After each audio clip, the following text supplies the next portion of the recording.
Hello, Rich Kratzer on DIY Home and Lawn Care on my estate.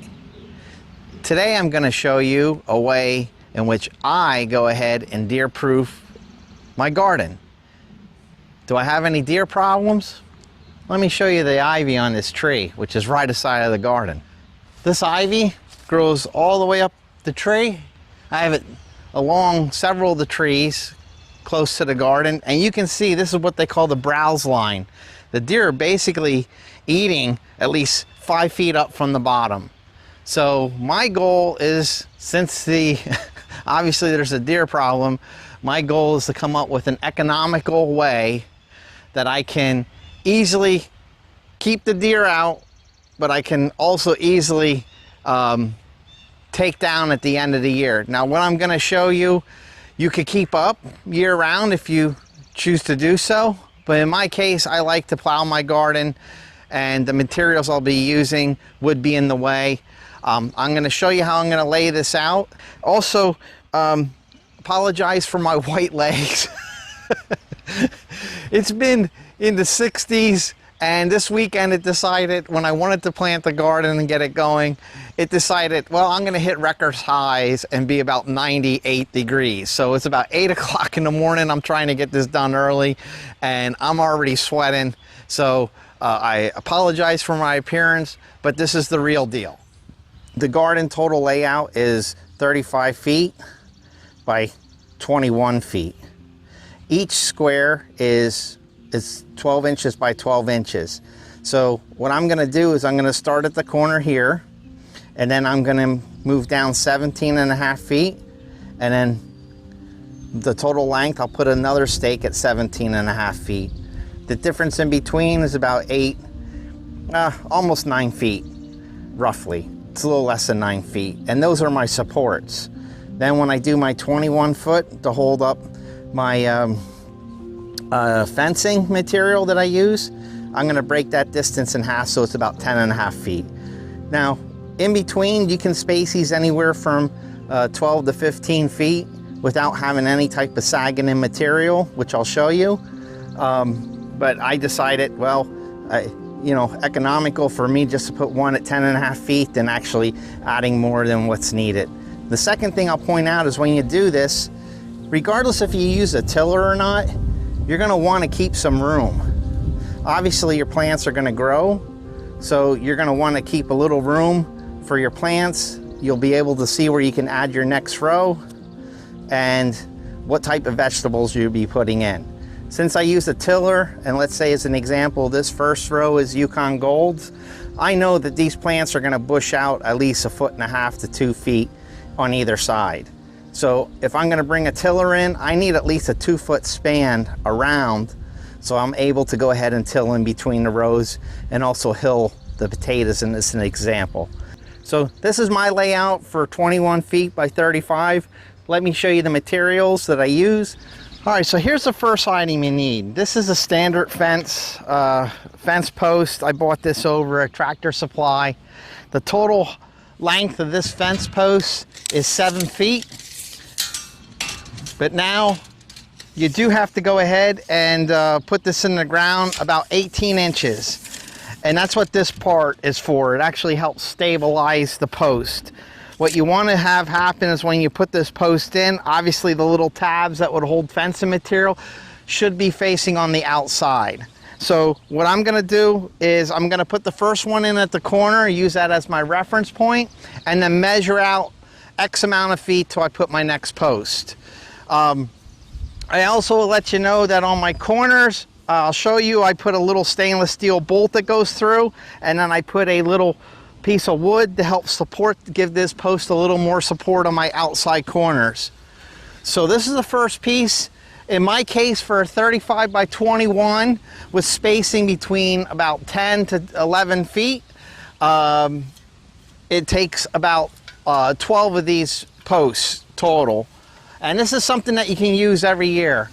Let me start setting this up, and I'm going to show you where I got the fencing, what type of fencing material you should get, and how I actually put that fencing material up. Because if you remember, I got 6 feet.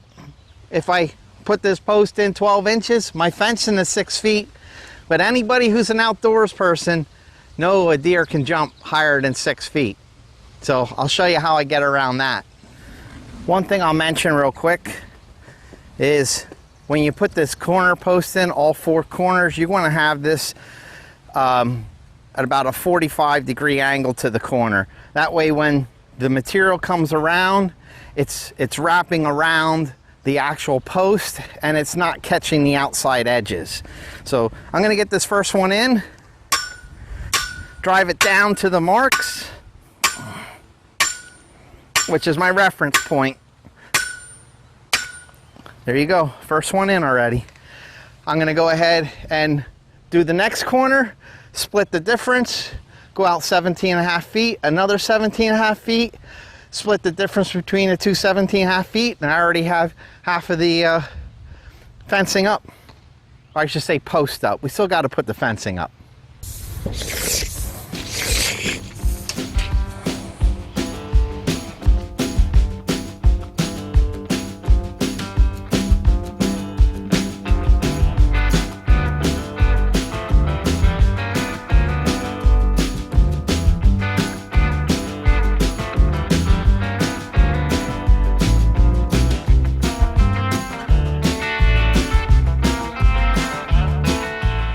To make sure you have this somewhat square, I don't want to walk across the whole garden.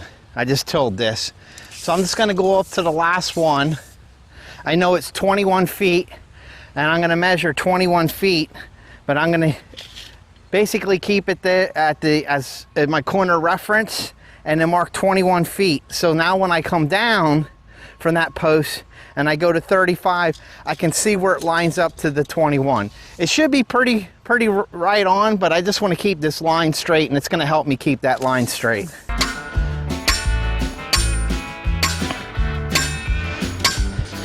Right about now, your arm starts to hurt. Oh, that's all right. Trainer at the gym will probably want to do curls tomorrow.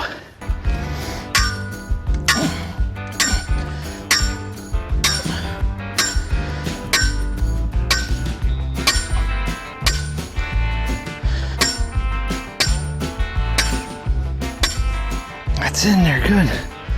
All right, I'm gonna show you another tip. So if you remember me saying deer can jump higher than 6 feet, here's how I get around that. So I actually cut some pine. It's 45, and then it's flat on the back.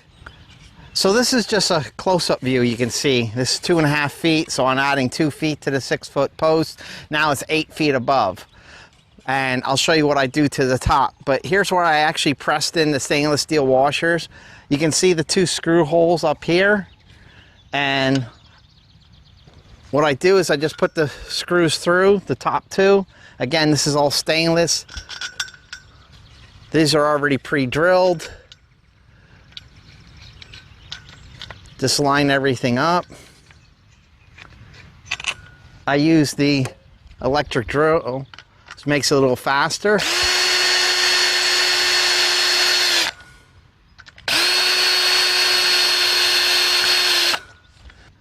I put the 2 stainless steel nuts on. Hand tighten them, and then I just tighten them. Snug everything down. That's it. So once you have these already pre-made, that's probably took me the longest, is actually just to make this and figure out the length and to pre-drill everything. But I had scrap wood. I painted it green so it gives the illusion that it's a longer post than what it actually is. But when I finish this, I'll show you. I'll challenge any deer to jump over this. So there's 2 different type of materials you'll see out there. You know, to kind of keep unwanted pests out of your garden or landscaping. This is a very popular one. You'll see this at a lot of big box stores. It's very light, it's meshing. You can actually put this, I've used this to put over like the sour cherry trees because of the birds going after the cherries. I use this for my gate, but I do not use this for around the garden. So This is a heavier material. You can see it. I rolled it up. It's 100 feet. It doesn't come like this. It's actually folded and it's laid up nice, compacted. But this is a very, very strong, heavy material. And that's all you're trying to do is deter something from putting their nose or trying to get up through this, and they realize, hey, that's pretty strong stuff, I should say. But we're going to go ahead and put this up, and the way I attach it is I attach it with the little clips that are on the post, and then I use wire ties, which you can find at any store, very inexpensive, and they last for the whole season. So this is a fencing material. We want to have this be just below ground level, and the reason being is I'm going to tag those, I'm going to anchor those ends down, and I'm basically going to go ahead and attach so it holds it in place. A couple of these places along the fence.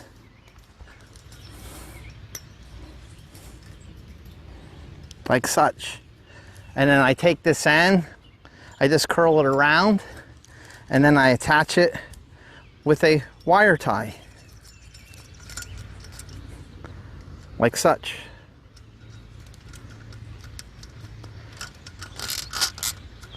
That's it. I just go down around the whole perimeter and then just cut off the ends. You can get this I got this over at Ace. This is just twine. It's about 6 pound test. Yeah, it holds about 6 pounds. So you really don't need it other than to get some of the bows out. I just tie it off, and then I just weave it through the center and just go right around the whole garden.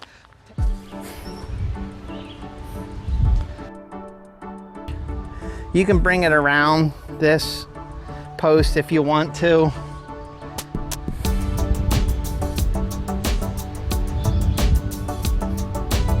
It's every so often you just feed it through.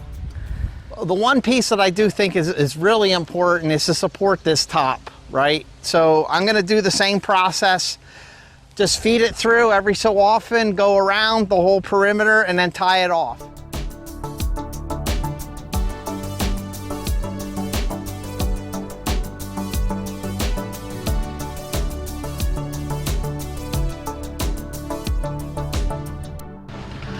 Now I'll feed that through.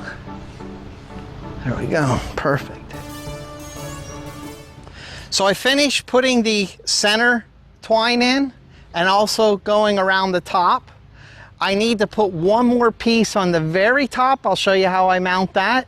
Basically, I'm gonna take a piece of twine that I already have pre-cut because I use it from year to year, and I staple it to the top with stainless steel staples so they don't rust. It pulls out real easy at the end of the year, and then I use marking tape. So this is just regular marking tape. You can pick this up at any hardware store. To give you an example, I just simply take a piece of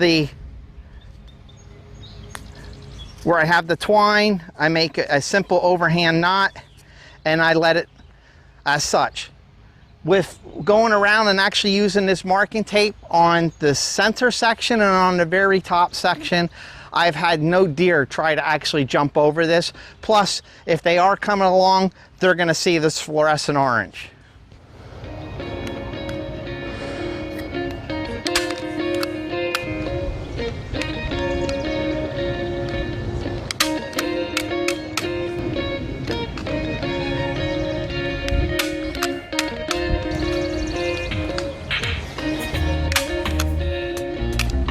So to prevent the bottom from moving, what we do is we take a landscaping stake,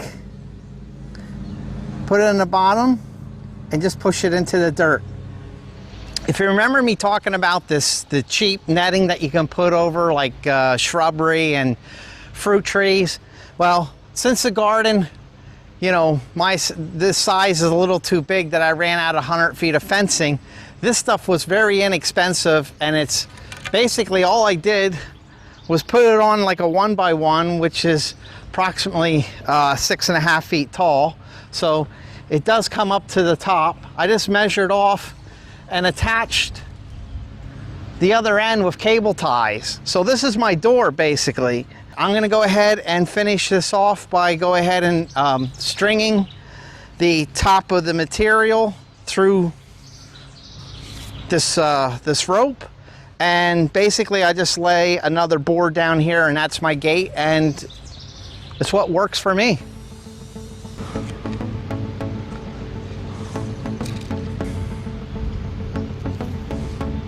You're gonna support the material. And then simply go ahead and tie this off. I then close the gate up with 2 little metal ties that are flexible.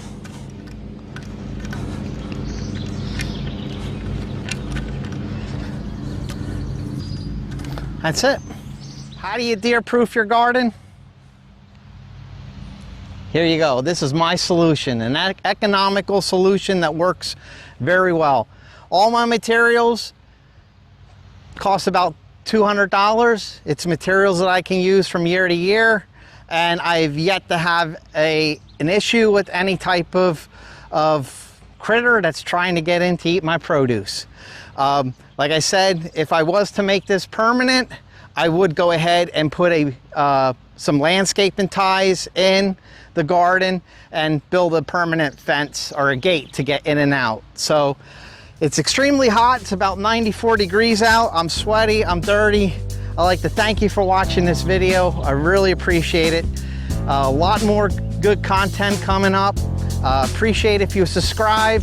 Always feel free to give me a thumbs up.